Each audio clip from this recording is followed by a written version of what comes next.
We turn now to a murder mystery that has haunted the nation for nearly 30 years. The death of 6-year-old JonBenet Ramsey in her Colorado home in 1996. KTLA 5's Mary Beth McDade recently sat down for an emotional interview with JonBenet's father, John Ramsey. Mary Beth, you join us now live talking about this KTLA True Crime special that streams tonight on KTLA Plus. Hi, MB. Hi there, Sam and John. Yes, my full hour-long special with John Ramsey is coming up tonight at 8 p.m. on KTLA Plus. Now he answers every question, dispels a lot of rumors, reveals who he thinks the murderer might be, and talks about the new technology he hopes will help find his daughter's killer. Now here's just a very small portion of what John shared with us. JonBenet was my youngest daughter. She was 6 at the time of her death, and she was a daddy's girl. JonBenet Ramsey was the apple of her father John's eye. In a new interview with KTLA Plus, he recalls that horrific day, December 26, 1996, when he found the child beauty queen's body in the basement of the family's Boulder, Colorado home about 7 hours after she was reported missing. She looked asleep, peaceful. I did not see the rope that was embedded in her neck, used to strangle her. An autopsy revealed the cause of her death was strangulation, along with head trauma. John says JonBenet had been sexually assaulted with a paintbrush handle, and DNA was found in his daughter's underwear and under her fingernails. A number of items were sent off to be tested, crime scene items, and they recovered, I am told, this unidentified male DNA in her night clothing, underwear. He tells us the Boulder Police Department made many mistakes from the start, including only focusing their investigation on John, his now deceased wife Patsy, and their son Burke, who was only 9 at the time. But in 2006, the new district attorney took advantage of new technology and ordered more DNA testing. That gave her the confidence to declare that clearly it was an intruder, and she wrote a letter of apology to us and declared us as suspects. The Boulder Police Department has changed staffing over the years and become a police force that John is hopeful may finally be able to solve his daughter's murder. The department has told him they're currently and actively working on the case.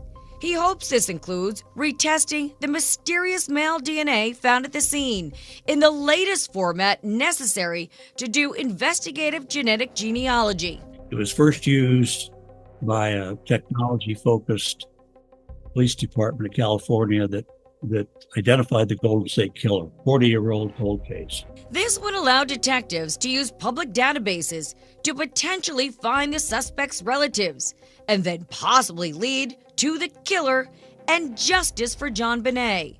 The Boulder police chief released this video statement assuring that this case remains a top priority. This past year, our detectives have conducted several new interviews, as well as re-interviewed individuals based on tips that we've received. We've also collected new evidence and tested and retested other pieces of evidence to generate new leads.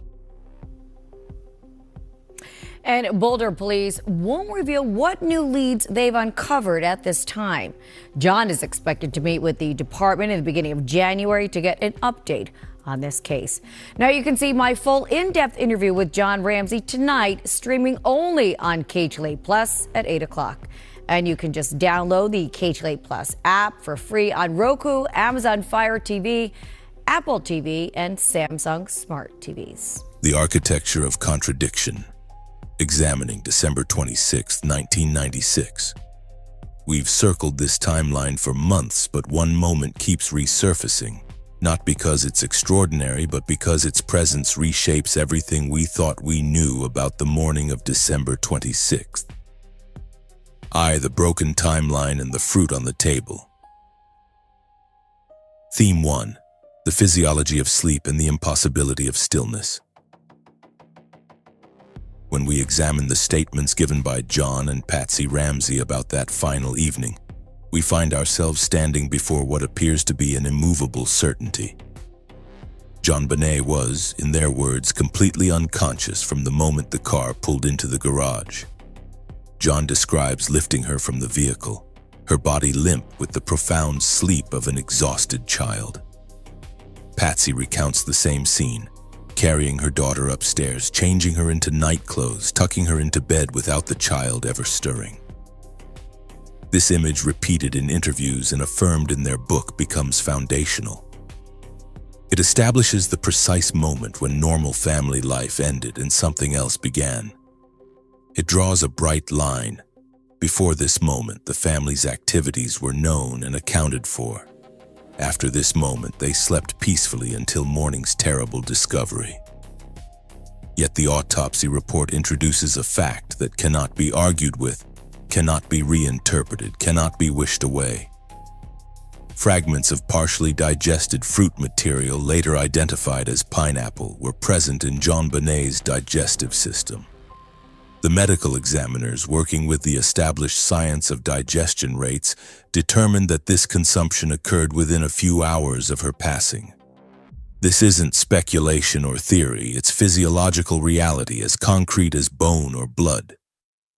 The human digestive system operates according to predictable timelines. Food doesn't appear in the stomach through wishful thinking or faulty memory.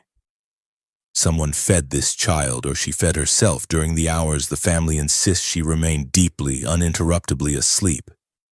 The logical contradiction sits before us like a locked room mystery. We have two incompatible facts, both apparently certain. On one side, parental testimony, consistent and unwavering, that the child never woke after arriving home around 10 o'clock. On the other, biological evidence that the child consumed food during the precise window when she was allegedly unconscious. One of these certainties must be false. Either the parents are mistaken about the child's state that night, or the digestive timeline has been misunderstood. Yet digestive science doesn't lie, and the medical consensus on the timing remains firm. So we return, inevitably, to the question of memory and truth. From a psychological perspective, we must consider what happens to memory under conditions of extreme stress and grief. The human mind, confronted with trauma, sometimes reorganizes events, editing out moments that don't fit the narrative the psyche needs to construct for survival. Could Patsy or John have woken in the night, encountered JonBenet in the kitchen, prepared her a snack, and then, in the aftermath of what followed, completely erased this mundane domestic moment from conscious recollection? The mind's capacity for protective amnesia is well documented. Memories that connect to traumatic events can be suppressed, rewritten, or genuinely lost. This isn't necessarily deception. It can be the brain's desperate attempt to preserve sanity by editing the unbearable. Yet we must also examine this from a forensic standpoint. The presence of pineapple in the child's system tells us something crucial about the final hours. If she woke on her own, descended to the kitchen in darkness, and prepared herself a snack, this suggests a level of wakefulness and motor control that contradicts the zonked-out description. Young children don't typically wake from profound exhaustion to fix themselves food without some prompting or assistance. The alternative, that someone else was awake, someone who either woke her or found her already awake, someone who sat with her while she ate, introduces another person into the timeline during hours the family claims were silent and undisturbed. The physiological requirements of eating demand our attention. Swallowing is a complex neurological function requiring coordination between multiple muscle groups and neural pathways. It's suppressed during true sleep. A child in the state John described, so profoundly unconscious that being carried upstairs and changed into pajamas didn't rouse her, would not spontaneously wake, navigate stairs in darkness, and begin eating. Something interrupted that deep sleep. Someone or something brought her downstairs, or she woke to find someone already there in the kitchen in the middle of the night. From an anthropological lens, we can examine the cultural context of family meals and snacking patterns. The midnight snack is a ritual that exists in the liminal space between public family activity and private individual need. When it occurs, it often represents either comfort-seeking behavior, a child unable to sleep, seeking the psychological reassurance of food, or a social interaction, someone keeping a wakeful child company. The bowl of pineapple, appearing in crime scene photographs, sits on the dining room table rather than near the refrigerator or on a counter where a quick snack might be grabbed. This suggests sitting down, taking time, a moment of relative calm rather than hurried consumption. The criminal mindset perspective asks us to consider what this evidence means for theories of the crime. If an intruder entered the home, encountered JonBenet, and fed her pineapple before leading her to the basement, this requires us to believe in a perpetrator of extraordinary patience and bizarre priorities. Most violent intruders operate with speed and purpose. They don't pause to prepare snacks, to sit at dining tables, to use household utensils for mundane feeding activities. The domestic normalcy of the pineapple scene contradicts the chaos and terror we'd expect from a stranger's violent invasion. This single piece of evidence tilts the entire crime's character from external threat toward internal catastrophe, from sudden invasion towards something that unfolded with terrible, familiar intimacy. The philosophical question underneath all this becomes, what is the relationship between truth and necessity? When the family insists JonBenet never woke, never ate, never stirred from sleep, are they defending what they believe to be true, or what must be true for their narrative to survive intact? The pineapple's presence creates a gap in the official timeline that threatens everything built upon it. If the child was awake during hours claimed as silent sleep, then other unstated activities become possible. Other interactions could have occurred. The bright line between normal evening and criminal invasion begins to blur into uncertainty. Theme 2: The evidence of touch and the mystery of denial. The visual record of the crime scene forces us to confront an object that seems almost absurdly mundane in its ordinariness, a large bowl containing chunks of pineapple accompanied by an oversized serving spoon and a glass with a tea bag. These items rest on the dining room table, photographed by investigators, preserved in the permanent record of that morning. They appear unremarkable at first glance, just the remnants of a casual snack, the kind of domestic debris that accumulates in any household. Yet as we examine them more closely, listening to what the family says about these objects, we begin to notice fissures in the narrative that widen into chasms. John Ramsey, shown photographs of the bowl during his 1998 interview with Detective Smith, immediately notes its strangeness. The serving spoon is too large, he observes, inappropriate for a child's snack. The arrangement doesn't match their normal patterns. Patsy echoes this assessment with even greater emphasis. She would never serve food this way, never use such an unsuitable utensil, never leave items sitting out on the table. The tone of her denial carries weight, the certainty of someone describing a scene that violates their domestic habits and sensibilities. She seems genuinely puzzled by the arrangement, as though seeing evidence of someone else's household rituals rather than her own. Then comes the forensic report, delivered with the clinical precision of laboratory analysis. Fingerprints recovered from the bowl belong to Patsy Ramsey and Burke Ramsey. Not theoretical prints, not partial or questionable impressions, but identifiable evidence of physical contact. Patsy's hands touched this bowl. Burke's hands touched this bowl. The science of fingerprint analysis, refined over more than a century, doesn't produce these results through accident or contamination. These prints represent actual physical interaction between human skin and the bowl's surface. We pause here because we must. The logical contradiction demands our full attention. Patsy states she didn't prepare this bowl, didn't serve this pineapple, would never use such utensils in this manner. Yet her fingerprints tell us she touched it. These two facts cannot peacefully coexist. Either the fingerprint analysis is flawed, and multiple independent forensic experts have confirmed its accuracy, or Patsy's memory of that night and morning is incomplete. There is no comfortable middle ground, no interpretation that reconciles these opposing certainties without accepting that something crucial is missing from the stated narrative. From a psychological standpoint, we're witnessing one of the mind's most profound protective mechanisms. When faced with evidence that contradicts our conscious memory, particularly evidence connected to traumatic events, the psyche has several options. It can deny the evidence itself, questioning the science or suggesting contamination. It can reframe the evidence's meaning, offering alternative explanations for how the prints arrived without conscious memory of the action. Or it can maintain a stance of genuine bewilderment, the conscious mind truly unable to access memories that some part of the brain has locked away for self-preservation. Patsy's reaction appears to be the third option. Authentic confusion about evidence pointing directly to her involvement in an act she claims never to have performed. This raises profound questions about memory, trauma, and truth. Is it possible to perform an action, preparing a bowl of pineapple, placing it on the table, handling the serving spoon, and then completely lose all conscious access to that memory?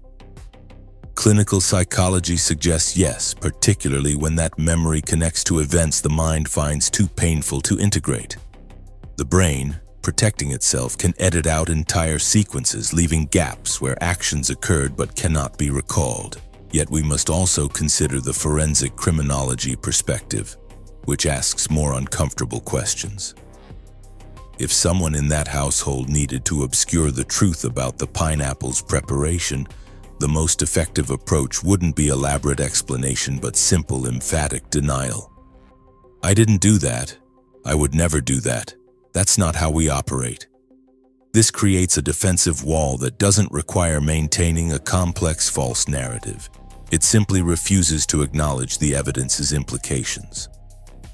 The fingerprints force investigators to choose, either accept that Patsy's memory is genuinely disrupted or conclude that the denial is strategic rather than authentic. The physiological evidence compounds the mystery. Fingerprints don't simply appear on objects through casual proximity. They require actual touch, actual handling. For Patsy's prints to be on that bowl, her hands gripped it, moved it, or held it with enough pressure and contact to leave identifiable ridge patterns. This wasn't a brush or accidental graze. It was purposeful interaction with the object. The same applies to Burke's prints. Both handled this bowl, likely during the preparation or serving of its contents. This physical reality cannot be explained away by faulty recollection.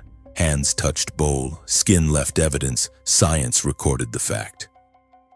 From an anthropological view, we can examine what the bowl itself tells us about domestic dynamics and power structures within the household. The choice of pineapple, a fruit requiring adult preparation due to the knife work and skill involved in cutting and coring, suggests adult involvement in its availability. The oversized serving spoon, noted by both parents as inappropriate, might indicate a child selecting utensils without adult guidance, or an adult in a hurried or distracted state grabbing the nearest implement without attention to suitability. The dining room table location, rather than a casual breakfast bar or kitchen counter, suggests a certain formality, a sitting down quality to the snacking moment rather than grabbed food consumed while standing.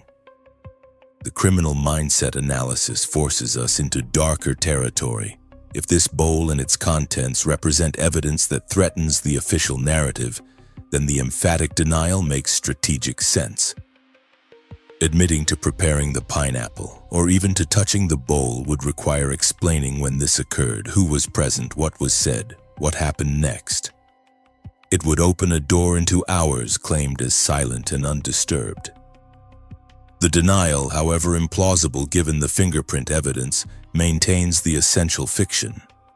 Nothing happened during those hours, no one was awake, no domestic activities occurred.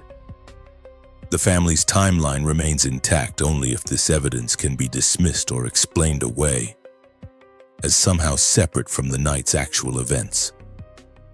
John Ramsey himself seems to recognize the trap this evidence creates. In his interview, he offers what sounds like a logical defense. If they had been staging anything, they simply would have claimed to have fed JonBenet pineapple before bed, eliminating the mystery entirely. This argument attempts to use the denial itself as proof of innocence. Why maintain a difficult position when an easy lie would serve better? Yet this reasoning contains its own flaw. It assumes that staging would be perfectly logical, that people under extreme stress make optimal strategic choices. In reality, staging often fails precisely because it's performed by people in psychological crisis, making decisions that seem sensible in the moment but create larger problems upon investigation. The philosophical dimension asks us to contemplate the nature of truth when memory fails. If Patsy genuinely cannot remember preparing or touching that bowl, yet her fingerprints prove she did, where does truth reside? In the biological evidence that cannot lie, or in the subjective experience of memory that feels completely certain despite contradicting the physical facts? This isn't merely an academic question. It strikes at the heart of how we determine reality when witnesses and evidence disagree. The bowl sits there in the photographs, ordinary and terrible.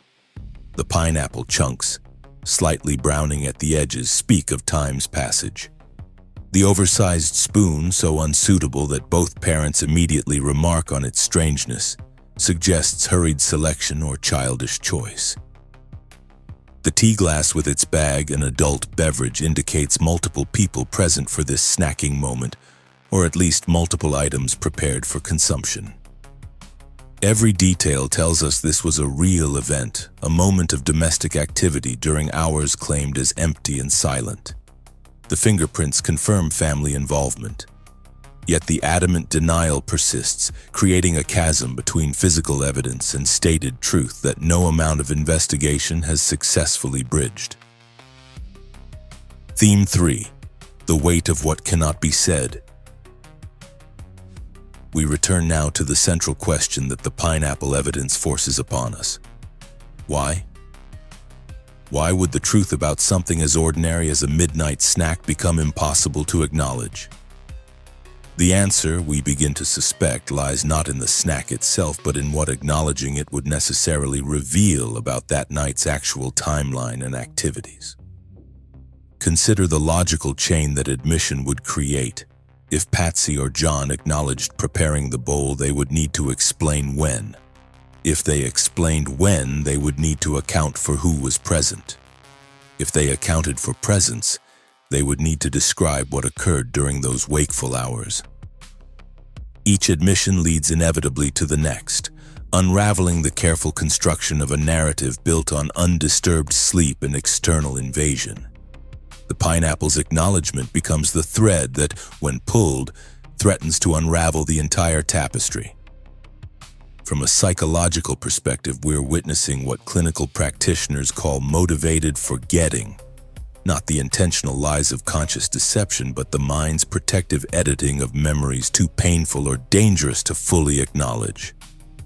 If that snacking moment connects directly to what followed, if it represents the beginning of a sequence of events that ended in tragedy, then the psyche might reasonably refuse to grant conscious access to those memories. The brain, making rapid calculations about survival and sanity, locks certain doors and throws away the keys, leaving the conscious mind genuinely bewildered by evidence of actions it cannot recall performing. Yet the forensic criminology perspective asks us to consider whether this forgetting might serve a more strategic purpose. In criminal investigation, the most dangerous testimonies are often the ones that begin truthfully and then transition into deception. Investigators can detect the seam where truth ends and fabrication begins, but if the entire narrative maintains consistent denial from the start, we put her to bed, She never woke. We heard nothing. We know nothing about any pineapple. Then there's no seam to detect, no transition point where vocal patterns shift or physiological stress markers spike. The blanket denial, however implausible, remains internally consistent in a way that partial truths cannot maintain. The physiological dimension reminds us that stress and fear produce powerful neurological effects that can genuinely disrupt memory formation and retrieval. If the early morning hours of December 26th were marked by panic, terror, and profound shock, then the brain's normal memory encoding processes might have been severely compromised. Studies of trauma survivors consistently show fragmented, incomplete, and sometimes contradictory memories of the traumatic event itself. The mind, flooded with stress hormones, focuses on immediate survival rather than creating clear episodic memories for later retrieval. Could the pineapple moment, occurring perhaps just before or during the onset of crisis, have been lost in the neurological chaos that followed? From an anthropological lens, we must examine how American middle-class families in the late 1990s understood and performed privacy and protection. The Ramseys existed within a cultural context that valued family reputation, social standing, and the maintenance of carefully constructed public identities. The admission that their household's late-night activities didn't match their initial statements would represent not just a factual correction, but a failure of the family's ability to control its own narrative. In their social milieu, the appearance of having everything under control, of being the kind of family where children sleep soundly and parents maintain vigilant oversight, carried significant psychological and social weight. Admitting uncertainty or gaps in that oversight would require acknowledging a vulnerability they might not have been prepared to display. The criminal mindset analysis takes us to perhaps the most uncomfortable possibility: that the pineapple denial represents not forgotten memory or trauma-induced amnesia, but calculated protection of information that cannot be revealed without causing the entire defensive structure to collapse. If someone in that household knows exactly when and how the pineapple was prepared and consumed, and if that knowledge connects directly to the sequence of events that followed, then maintaining ignorance becomes the only viable strategy. The fingerprints force investigators to ask questions, but the answers remain locked behind a wall of denial that has never been breached, never been abandoned, despite decades of scrutiny and pressure. The philosophical question haunts us.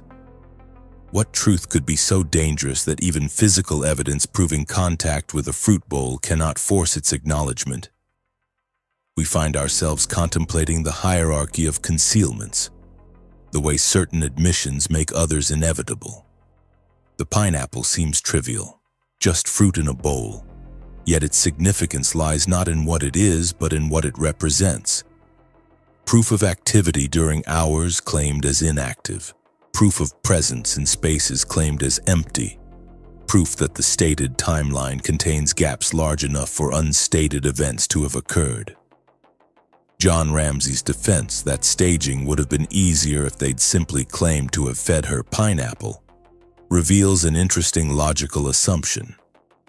It presumes that people staging a crime scene think clearly about optimal strategies and implement them with disciplined consistency.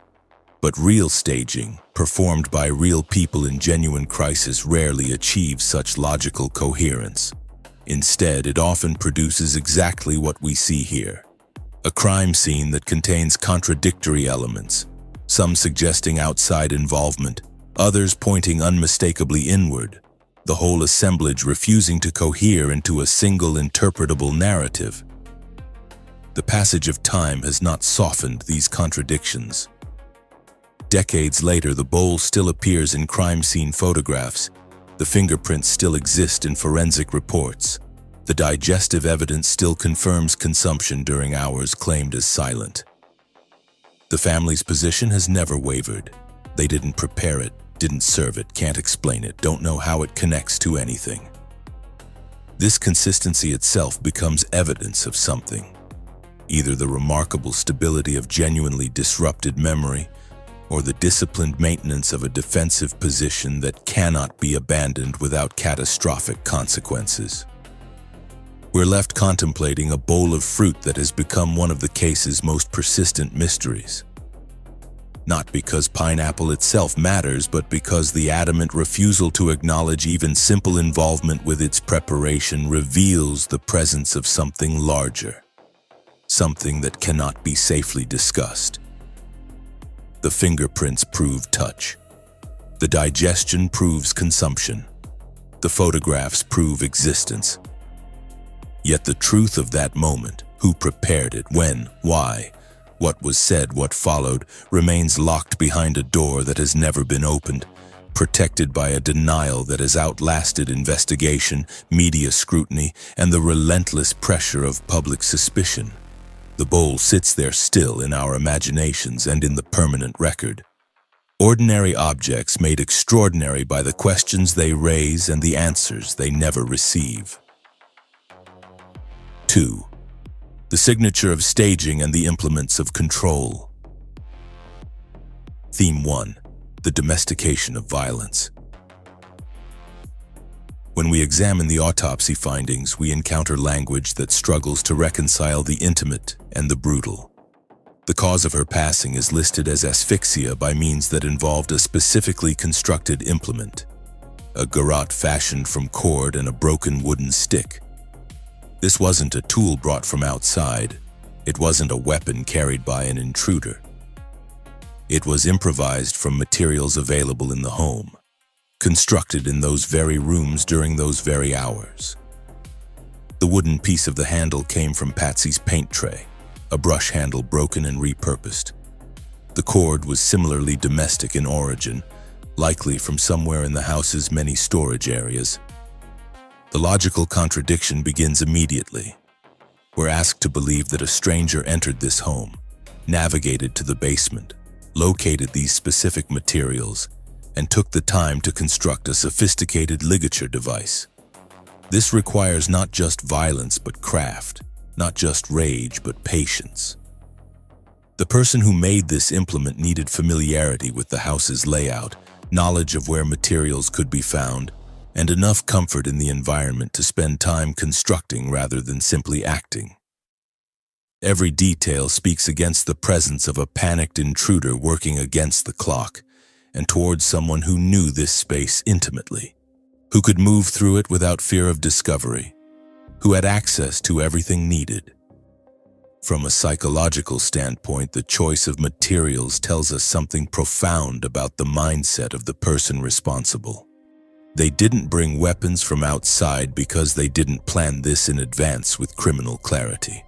Instead, they operated with the logic of someone solving an immediate problem using available resources.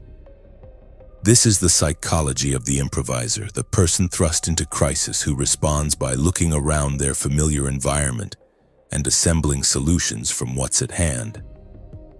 It's the mindset not of the professional criminal, but of the amateur, the domestic actor working within their known territory. The physiological dimension forces us to contemplate what this construction process required. Creating a functioning garrote demands a certain level of fine motor control, the ability to tie knots and secure materials with enough precision that the implement serves its purpose.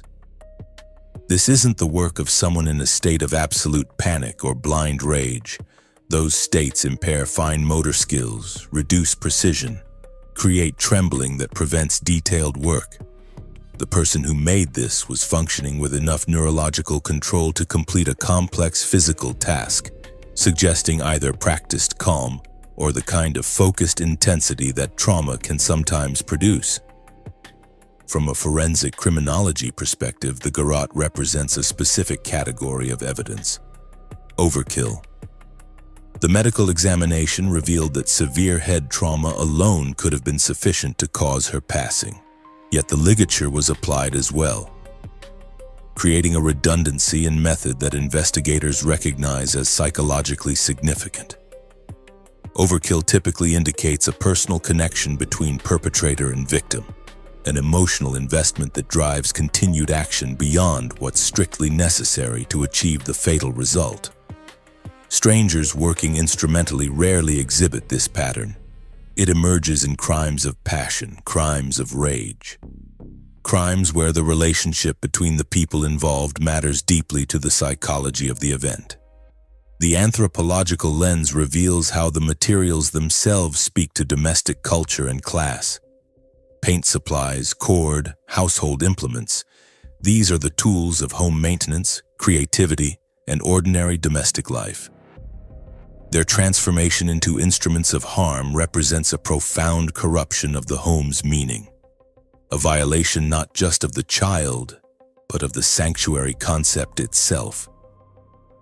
In American middle-class culture, the home is sacred space, particularly the child's bedroom, the creative spaces where parents pursue hobbies.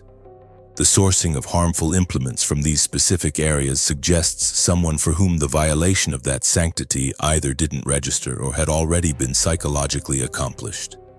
The criminal mindset analysis asks us to consider what the improvised nature of the implement reveals about planning and intent. If someone intended harm in advance, they would likely bring appropriate means. The fact that materials had to be gathered and assembled in the moment suggests either complete lack of premeditation or a scenario that escalated beyond initial intentions. This aligns more closely with domestic accidents that spiral into cover-ups than with calculated violent intrusion. The person who made this garrote was solving an immediate problem, responding to a situation that had developed beyond their control or expectation. The philosophical question beneath all this becomes, what does it mean when the ordinary becomes harmful? When objects meant for creation and maintenance are repurposed for destruction? The garrote represents the home turning against itself, domesticity inverted into its dark opposite. This inversion suggests not an external threat but an internal collapse, the sanctuary failing from within rather than being breached from without. Theme 2. The Theater of Misdirection. The ransom note presents us with one of the case's most analyzed yet least understood elements. 3 pages written on a notepad sourced to Patsy's kitchen, penned with a marker from the house, left displayed on the staircase where it would be immediately discovered. The content itself performs an elaborate fiction. Foreign faction, kidnappers with specific demands, threats of beheading if authorities are contacted, ransom amount of precisely $118,000, a figure that matched almost exactly John's recent bonus from his company. The logical problems with this note are so numerous that investigators cataloged them extensively. First, the length itself defies criminal logic. Ransom notes, particularly those written at crime scenes, are typically brief. Kidnappers operating in enemy territory, inside the victim's home, minimize exposure by minimizing time spent. Yet this author composed 3 pages, revising and refining their language, creating a document that would have required significant time to write. The practice note discovered later proves the writer wasn't satisfied with their first attempt, but took time to begin again, to get the tone and content exactly right. From a psychological perspective, the note reads as performance rather than communication. Real kidnappers write to convey information efficiently. What they want, how to deliver it, what happens if you fail to comply. This note instead creates character and voice. It adopts a pseudo-cinematic tone borrowed from thriller movies, references to foreign factions, warnings about those who will follow you, specific threats about execution. It's how someone imagines criminals write, not how actual criminals write. The psychology here is revealing. The author is constructing a believable fiction, drawing on cultural scripts about kidnapping to create a persuasive scenario. The physiological evidence related to the note's creation compounds the mystery. Handwriting analysis, though controversial and imperfect, identified Patsy as someone who couldn't be eliminated as the potential author. Multiple experts noted similarities between her writing samples and the note's formation of letters, particularly when comparing her less formal, rushed writing to the note's occasional lapses into more natural letter formation.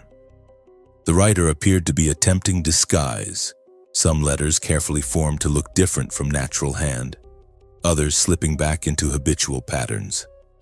This suggests conscious effort to alter appearance, awareness that the writing itself would become evidence requiring management. From a forensic criminology standpoint, the note's content provides crucial investigative leads that the family insists weren't properly followed. The foreign faction claim should have prompted FBI investigation into international threats against John's business.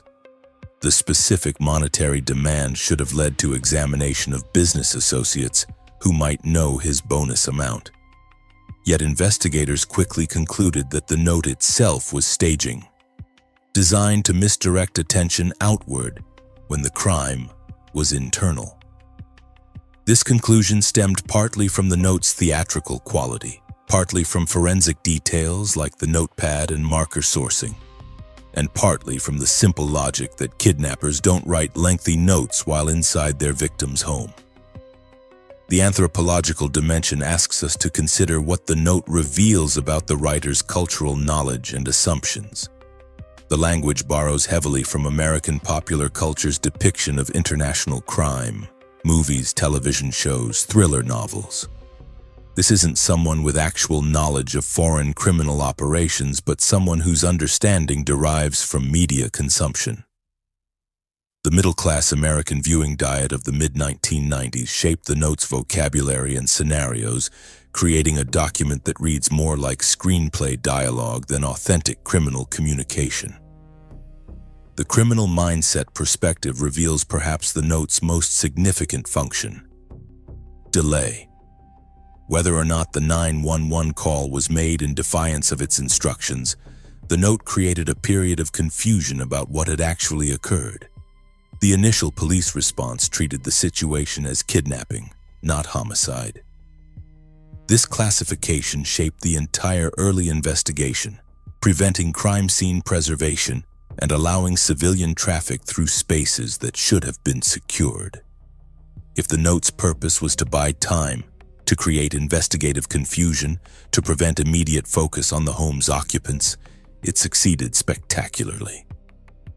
Hours passed before the reality of the situation became clear, hours during which crucial evidence was lost or contaminated. The philosophical question underneath asks, why such elaborate staging if innocent? Or conversely, why such obvious staging if guilty? The note is simultaneously too theatrical to be real and too risky to be smart staging. An innocent family would have no reason to write it. A guilty family staging a cover-up would likely create something less traceable to household materials and less obviously performative. Yet here it exists, 3 pages that satisfy neither interpretation completely, forcing us into uncomfortable middle spaces where intentions become unclear and motivations multiply without resolving. Theme 3. The silent witness on the counter. The flashlight, a 3-battery mag light, sat on the kitchen counter. Its presence wasn't initially remarkable, just another household item in a house full of them.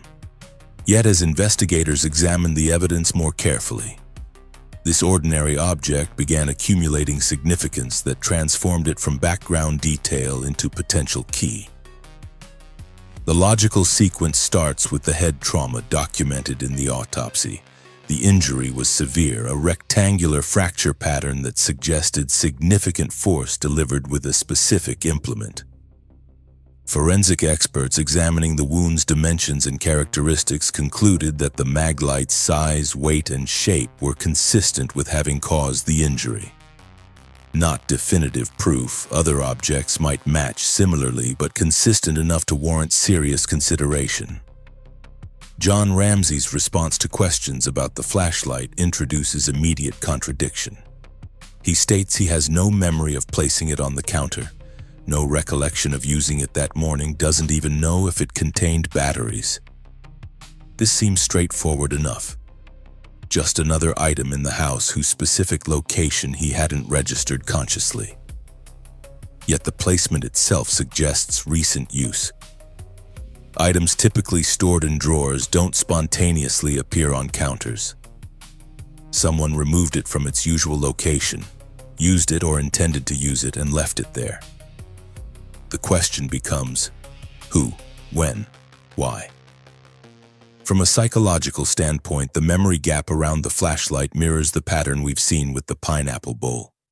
Significant household items appearing in unusual locations, their presence impossible to explain without acknowledging activity during hours claimed as inactive.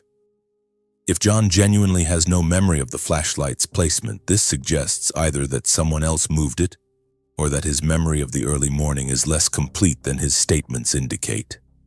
The pattern of missing memories around specific objects begins to accumulate, creating a constellation of unexplained domestic disruptions. The physiological dimension asks us to consider what using this flashlight as an instrument of harm would require. The force necessary to create the documented fracture pattern would be substantial. This isn't a minor blow, but significant impact, driven by fear, rage, panic, or some combination of emotional states intense enough to generate considerable physical force. Yet the aftermath, if this flashlight was indeed used as described, shows remarkable control. The object was wiped clean of fingerprints placed carefully on the counter rather than hidden or disposed of, left in plain view as though it belonged there naturally. This combination of violent use and controlled cleanup suggests someone operating in shifting psychological states, moments of extreme dysregulation followed by recovered enough functioning to manage evidence. From a forensic criminology perspective, the flashlight represents what investigators call a weapon of opportunity, not brought to the scene with harmful intent, but grabbed in a moment of crisis and repurposed. This pattern strongly suggests domestic rather than external threat. Intruders bring weapons or use none. They don't pause during violent intrusion to locate household implements from kitchen drawers. The opportunistic nature of the weapon speaks to escalation rather than planning, to situations spiraling beyond control rather than calculated assault. The anthropological lens reveals how household objects carry meanings beyond their functional purposes. Flashlights represent safety, preparation, the ability to navigate darkness and find what's lost. Their transformation into potential instruments of harm corrupts that meaning, similar to how the paint supplies were corrupted. This pattern, ordinary objects of light, creativity, nourishment turned to dark purposes, suggests the comprehensive collapse of domestic meaning that occurred in that house during those hours. The criminal mindset analysis focuses on the flashlight's final placement. Why on the counter? If you've just used an object to cause grave harm, the instinct is typically to hide it, dispose of it, distance it from yourself.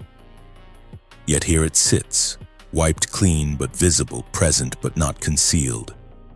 This suggests either remarkable composure in the aftermath, the ability to wipe prints and place the object casually as though it means nothing, or the confused thinking of someone in shock, going through cleanup motions without clear strategic purpose.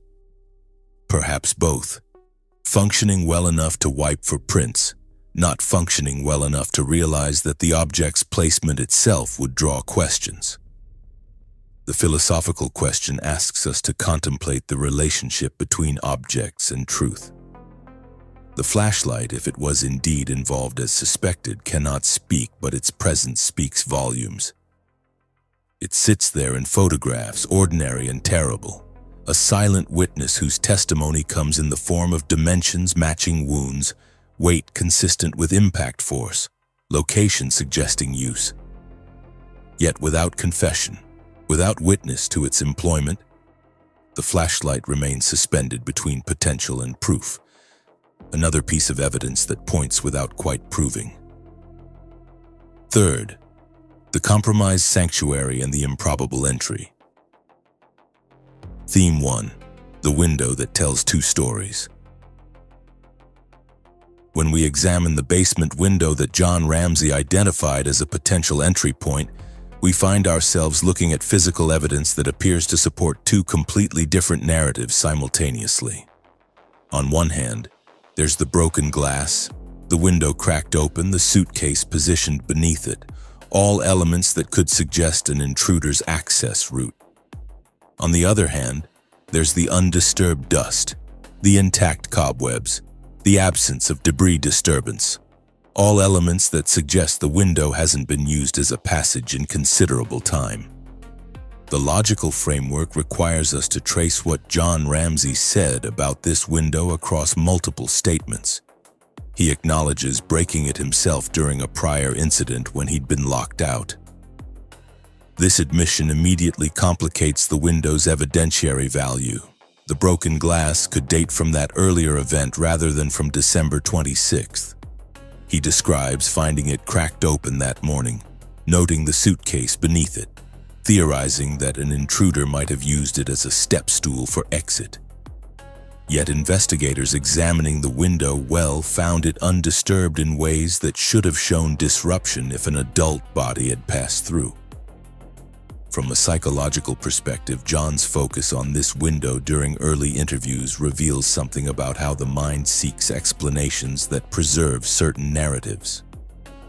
If an intruder entered through this window, then the crime came from outside, from the external threat rather than internal collapse. The window becomes psychologically necessary to the intruder theory, and so John returns to it repeatedly, building a scenario around it despite physical evidence that challenges its viability. This isn't necessarily deception. It might be the mind's desperate search for an explanation that preserves the family's innocence, while accounting for the undeniable fact of the child's death. The physiological dimension asks us to consider what passing through that window would require. The well is deep, the opening relatively small, the angle awkward.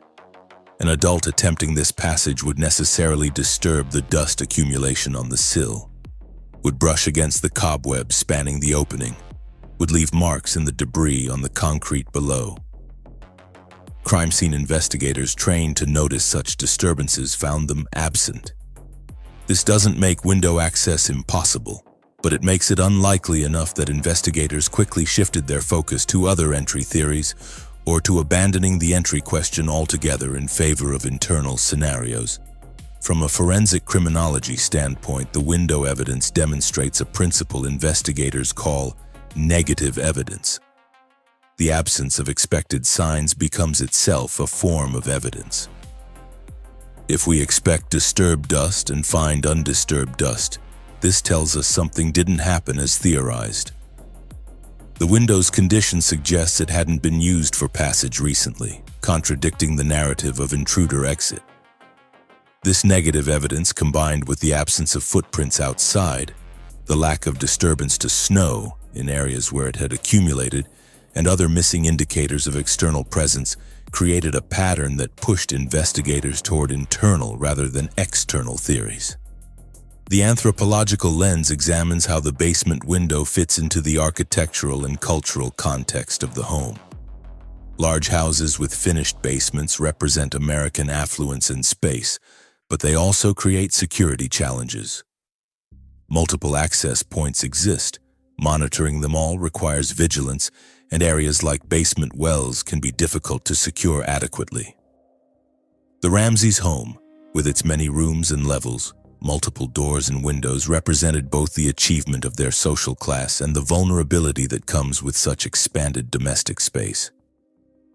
The window becomes symbolic of how wealth creates security paradoxes. The more space you possess, the more perimeter requires protection. The criminal mindset perspective asks us to consider what the window scene suggests about staging and misdirection. If someone internal to the household needed to create the appearance of external entry, the broken basement window would serve that purpose. It provides a plausible narrative.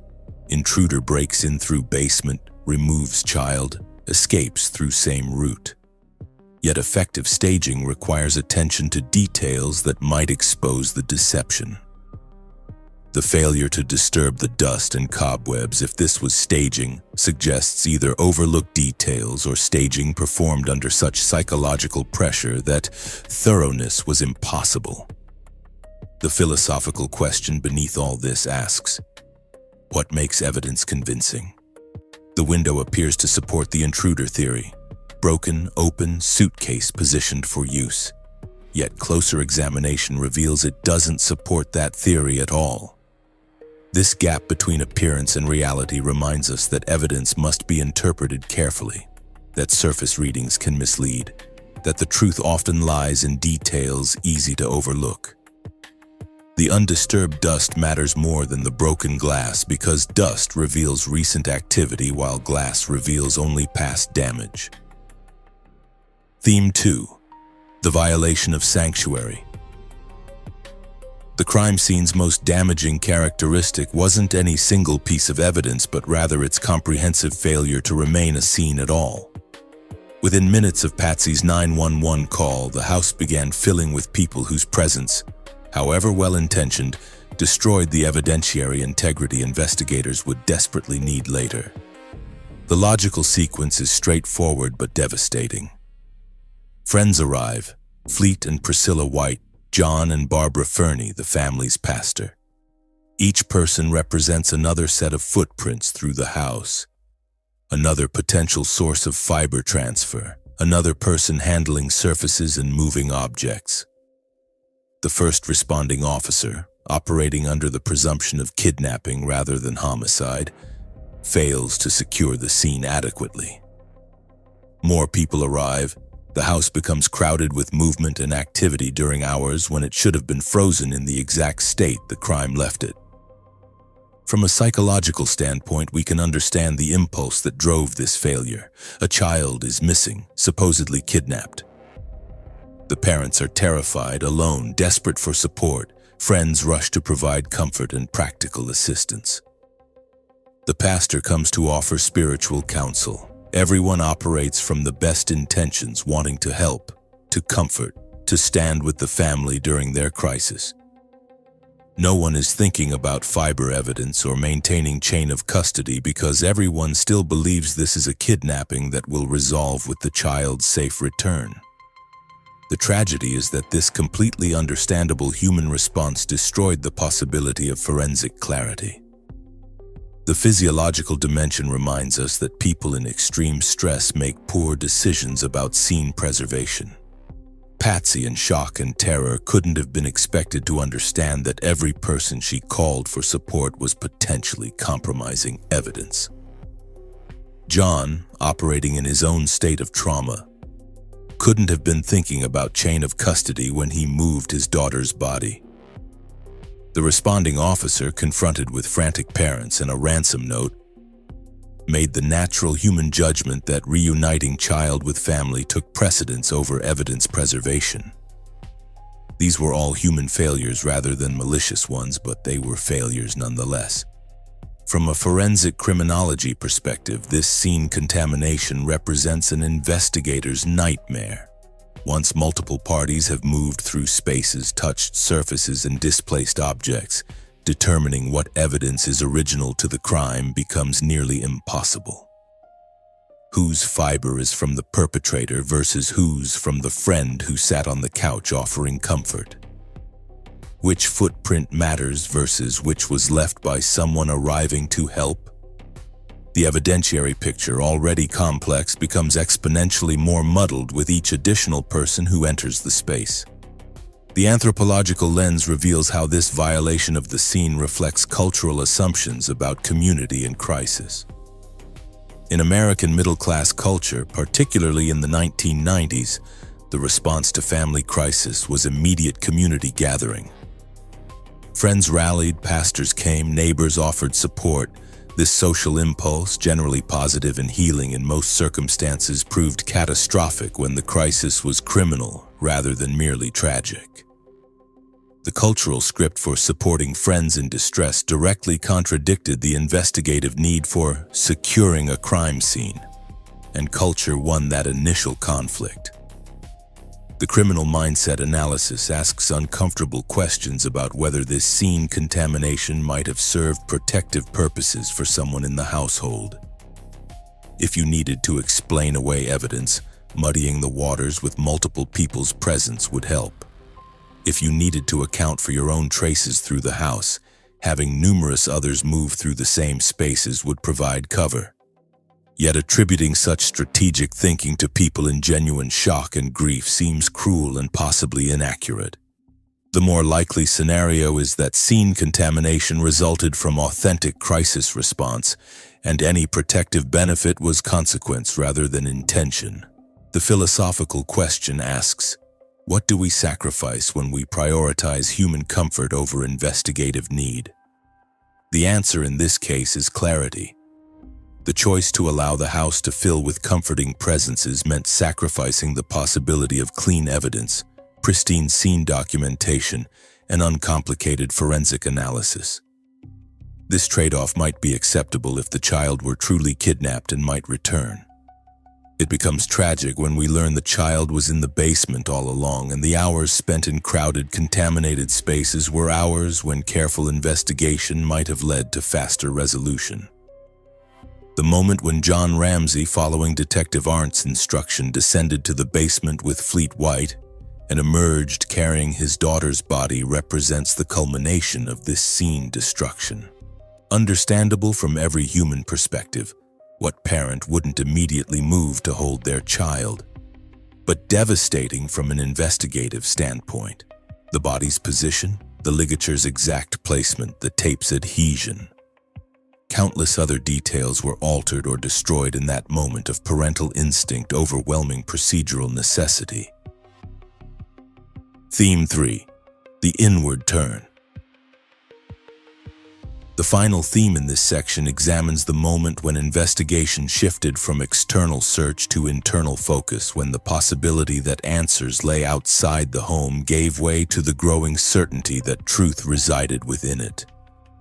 The logical triggers for this shift accumulated rapidly once the body was discovered.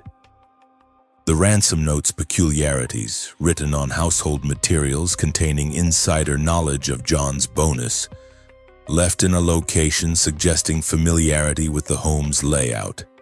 The lack of definitive forced entry points, the undisturbed window, the pineapple with family fingerprints, the flashlight on the counter.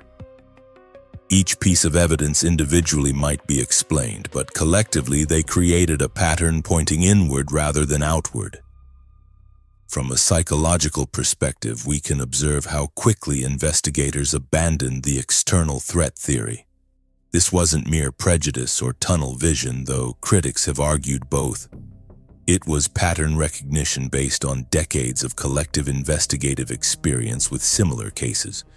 Violent crimes against children in their homes, absent clear signs of forced entry, usually prove to be domestic rather than external. The statistics strongly support looking inward first. The challenge is that statistical probability, while useful for directing investigation, doesn't prove anything about this specific case. The family found themselves trapped by patterns established by other crimes, other families, other tragedies. The physiological dimension asks us to consider how the family's stress responses were interpreted by investigators. John's unusual composure, Patsy's hysteria, the apparent emotional distance between them. All these reactions were cataloged and analyzed as potential evidence of guilt. Yet stress manifests differently in different individuals. Some people dissociate and appear calm. Others emotionally flood. Some need to maintain control through crisis, others surrender to grief. The variety of normal stress responses means that behavioral analysis is deeply unreliable as guilt evidence, yet it shaped investigative direction powerfully. From a forensic criminology standpoint, the decision to focus internally followed established investigative protocols. You clear the people with immediate access before widening the search. You investigate the most statistically likely scenarios before pursuing exotic theories. The problem arose when clearing the family proved difficult given their complicated relationship with their legal representation and their eventual refusal to participate in certain interviews without careful conditions. What should have been a standard investigative sequence, interview family, eliminate them as suspects if evidence supports, proceed to broader search, became stalled in conflict over interview terms and conditions. The anthropological lens reveals how class and social position shaped both the investigation and the family's response to it. The Ramseys occupied a privileged position in Boulder society. Wealthy, socially connected, respected. When investigation turned toward them, their resources allowed them to mount a sophisticated defense that less affluent families couldn't access. High-powered lawyers, private investigators, media consultants, all resources that protected them from investigative pressure but also created the appearance of people with something to hide. The investigation became a conflict not just between family and police but between different levels of social power. The criminal mindset perspective examines what the physical evidence actually supports versus what it proves. The evidence creates a picture consistent with internal involvement. Materials from the house, knowledge of the layout, intimate objects used in intimate crime. Yet consistency isn't proof. The evidence doesn't definitively exclude the possibility of an intruder with unusual familiarity with the household. It merely makes that scenario increasingly implausible as contrary indicators accumulate. We're left in probabilistic space rather than certainty, likely internal but not proven definitively so. The philosophical question asks us to consider the nature of reasonable doubt and investigative focus. How much evidence pointing inward is enough to justify intensive focus on family members despite the psychological and social damage such focus inflicts? How do we balance the need for truth against the rights of people who may be victims rather than perpetrators? The Ramseys experienced investigation itself as a form of ongoing trauma, a violation that compounded their grief. Yet from the investigative perspective, not focusing internally given the evidence pattern would have been a dereliction of duty. These competing needs, for thorough investigation versus for protection of potentially innocent grieving parents, never found resolution. As we step back from these three interwoven sections, we find ourselves standing in a landscape where every path forward leads into fog. The pineapple bowl that shouldn't exist. The garrote built from household materials. The ransom note written on Patsy's notepad. The flashlight on the counter. The window with undisturbed dust. The compromised crime scene. Each piece of evidence tells us something, but none tells us enough to reach certainty. We're left with competing narratives that each account for some facts while struggling with others. The intruder theory must explain familiarity with the house, access to materials, knowledge of financial details, willingness to spend hours inside writing elaborate notes.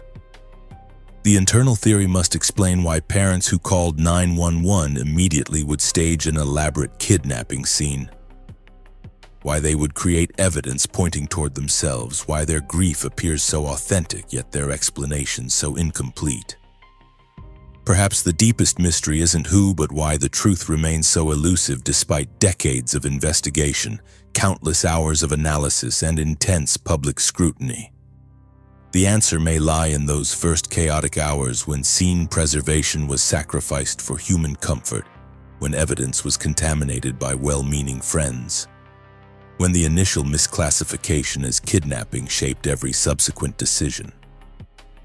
Or perhaps it lies in the profound human capacity for protective memory editing, the mind's ability to lock away truths too terrible to consciously hold. We circle these same pieces of evidence endlessly, finding new angles of interpretation but rarely new certainty. The tragedy multiplies. The loss of the child, the destruction of the family, the failure of justice, the persistence of doubt. Somewhere in the gaps between what was said and what was meant, between what was remembered and what was forgotten, between the physical evidence and the competing narratives, lies a truth that continues to elude our grasp. The house on 15th Street held its secrets tightly that morning, And despite everything we've learned in the decades since, those secrets have never fully yielded to investigation's light. We're left standing where we began, knowing something terrible happened, uncertain about who bears responsibility, unable to bridge the gap between suspicion and proof. The evidence speaks, but it speaks in contradictions, leaving us to interpret meanings that shift depending on which pieces we weight most heavily.